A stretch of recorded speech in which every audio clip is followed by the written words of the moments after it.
Hey, Sean Casey from the Major League Baseball Network, who joins us in studio. So, where do you want to start? I don't know. I'm on your show. Well, I know. Did you come in with an agenda here? I mean, I'm on your agenda. Okay, all right. How about we start with the teams that are not in the playoffs? If you play for the Nationals, did you have a good year? You had a good year, but I think you could have had a better year if your number one gun maybe would have played in the playoffs. Are you upset? Are you angry? What would be the emotion today? You know, I think it's easy if I'm a player. Yeah, I think it's easy, you know, obviously to say the right things when you're talking to the media, and I love Mike Rizzo. Make no mistake about that. I just think that when you play as hard as you do over 162 games in that long grind, it's not easy to get to the postseason. It might seem like it is, but it's not easy to get there. So many things have to happen right.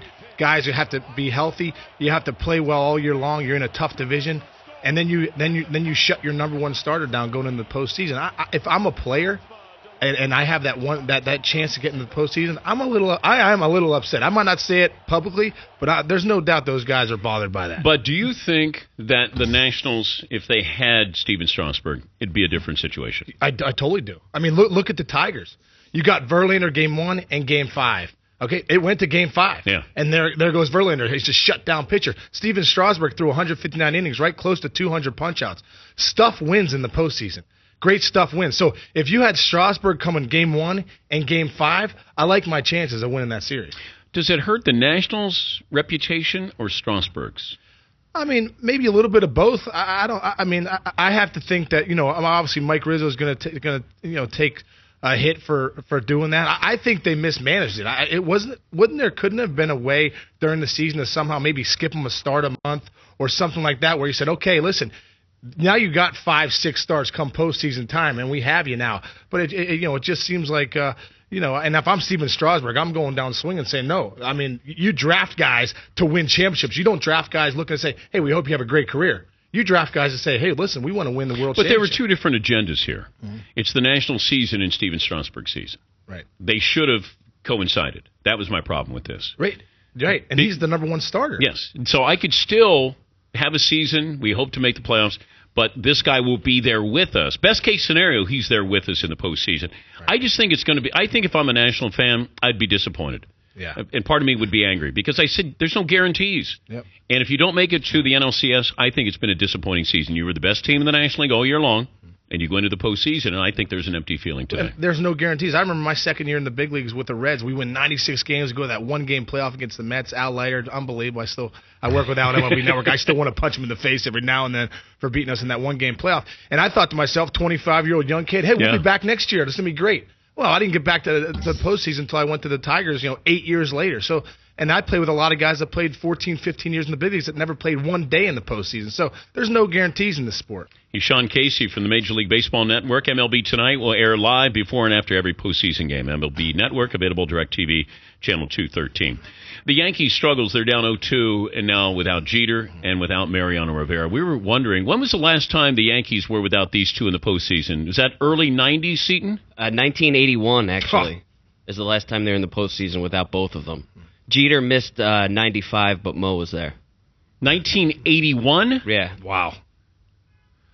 Can they win this series? They're in trouble right now. I mean, just as far as that hitting goes. I mean, obviously. How do you explain Cano? Well, that's unbelievable. Because listen, this guy's one of the greatest hitters in the game, and you talk about he's not a swing and miss type of guy. He's a line to line. He uses left field down the right field line. His bat stayed in the zone a long time. I think it looks like he's out front on a lot of pitches, a lot of ground balls to the right side, and it's amazing. It's obviously a shame that Jeter's out and with that fractured ankle. That's definitely a big hit. But let's not forget of the names in that lineup: Ichiro and Cano and A-Rod and Swisher and Granderson and Teixeira. Those are 6 of the best hitters in baseball that just really have fallen into a funk. And I think when you fall into hitting's contagious in both ways, when you're good and when you're bad. And right now it's pretty contagious in that lineup that no one's swinging the bats well. Would you put A-Rod at short? No. He can't play? I'd keep him at third base. Let Jason Nix play shortstop, a guy that's been playing it for a while. and just let it be at that. But if you're trying to get more offense, granted, you're not getting offense with A-Rod. Right. But does he give me a better chance if I have him at shortstop just to get his bat and then I get somebody at third base? Well, you can put Chavez over at third. You put A-Rod at short. No, I don't think so. I think you win up the middle defensively. So I think you're better off having Nix at short and Cano at second, and taking your chances on guys that have been there for the last few years that can turn too. I know that we hammer on A-Rod, but I get the feeling that as long as he strikes out looking good, he's okay with striking out. Like, it's just weird feeling when he doesn't get angry, PO'd. Right. He'll give that grimace, blow a bubble, and grab the end of his bat. Like, don't you want him just to break something? Like, just yell? Yeah, or just crush a garbage can or something. Give me an F-bomb. Yeah. Something.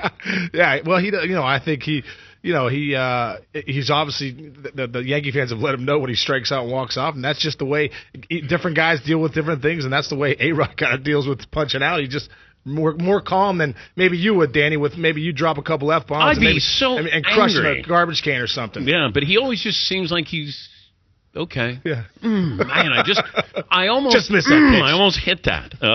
Cardinals Giants. I like the Giants. I thought the winner of the Giants-Red Series was going to go to the World Series. Cardinals just won't. Yeah. They're like the football Giants. Once they get in, yeah, right. They're dangerous. It's Why? amazing. And how about Chris Carpenter coming back? Doesn't pitch all year long, out for the season, but not the postseason. Yeah. Comes in, and he's doing great, too. You know what? They got a great team. I love Mike Matheny. That offense is pretty special. Are they better than they were last year offensively? You know what? I think they might be. Without Pujols. And without Berkman, too. Yeah. And Berkman raked, too, last year. Beltran's really been obviously a huge plus, and what he does in the postseason is ridiculous. He's the second in postseason history, I think, with 14 home runs in 29 games, which is unbelievable. But, Holiday, David Freese is swinging the bat well. All those guys, I mean, Alan Craig's, a guy, people don't necessarily know about too much yet. This guy can flat out hit, too. So they got a great offense. Did you see their bullpen? Everyone out of that bullpen throws 98 to 100. It's unbelievable. They were bringing in guys I didn't know. Yeah. All I knew was he threw 100. Yeah, you're like, who's Rosenthal? Oh, there's 100. Who's Kelly? Oh, there's 98, 99. It's unbelievable. Did you face Verlander? You know what? I never faced him, but I was on his team. Yeah. For a year and a half. Okay. I missed. We did play the Tigers that year when I was with the Pirates, but we missed him. I was like, thank goodness. The best pitcher you ever faced? Best pitcher I ever faced, was probably Randy Johnson. So lefty-lefty? Yeah, it was one of the most uncomfortable. He had the mullet going on, and I was like my second year of the big leagues, and like I was fouling off a couple pitches. I remember my first at bat against him. I get to 2-2, foul. And I remember he walked up like 15 feet from me, grabbed the ball with the big mullet, like looked at me, he's like 7'8", and he stared me down. I was like, oh my God, I just want to get out of here. I just roll over. And the next pitch I rolled over. I was like, oh thank God, I just want to get out of here. I didn't feel that way later on in my career, but that first at bat against him, I was scared to death. But when you feel overmatched, and you were a 300 hitter, right. You go up there. Johnson he took away your manhood? Oh yeah. No, that at bat took away my manhood. I mean, just 98, 99 inside. I was like so scared. And then he throws, drops a 91 mile an hour slider on me, and butt out, just waving at it, punch out. It's when you face guys like that, it takes away your manhood sometimes. I'm not afraid to admit it. What about who else besides Johnson? Kevin Brown back in the day. Yeah. Kevin Brown. I think he was popping some horse pills, but he was pretty nasty though. With 98, just bowling ball sink late in the zone. You think you're on it, and bam, there goes your bat. Mariano Rivera. I remember he was just so nasty. You're like, oh, here comes the cutter. And I have nothing I could do about it. If he said, Sean, I'm throwing the cutter, yeah, it didn't matter. Oh, it didn't matter. I'm out. I mean, my bat's about to blow up into 28 pieces. I remember with the Tigers in 07, I'm not playing that day. I'm like, oh, day off, real nice. And Leland's like, hey, Case, get a bat. And you're facing Rivera. I'm like, oh, man. I'm crushing some sunflower seeds at the end of the dugout, having a great day. It can't go any better. I got to go and face Mo. So I'm like, all right, I'm going to cheat on the cutter. I'm going to step in the bucket. I'm going to get to it. I inched off the plate. I took like 3 inches, off the plate, make sure I got it. And here it comes, first pitch. Bam! I hit one of the first balls I ever hit over the Yankee dugout into the upper deck of Yankee Stadium. I was like, all right, I'm sending the message right here to this guy, right? So then next pitch, same thing. I'm like, all right, I'm going to step in the bucket again. Same approach, which obviously didn't work. And he throws me. I didn't even know he had it, but he drops like a 93 mile an hour sinker on me. Hit like a 15-foot duck snort right back to him. Bam, you're out. Nice day. Thanks for coming. Blew my bat up. It is amazing that he can tell you what he's going to throw, and it doesn't matter. What's so unbelievable about Mo is that He's the greatest closer ever with one pitch. Yeah. And everyone knows it. Oh, here comes the cutter. Because what happens is, Danny, you're in the box, and about 55 feet, it's still a four-seam fastball. You're like, oh man, he must be throwing a four-seamer. Great. I'm so appreciative he decided to throw me a four-seamer tonight. And then as soon as you commit, it buzzsaws you, just boom, and blows your bat up. Let me go back to Kevin Brown with horse pills. Oh yeah. Oh. Isn't that a fact? What are they taking? That was out there. What was it? I mean, back in the day, right? They were shooting. I mean, I don't know if they were shooting, but they were taking some good stuff. What they give horses. Now, yeah. What's it do? I don't know. It makes you Jack Diesel, makes you throw 99 with bowling ball sink.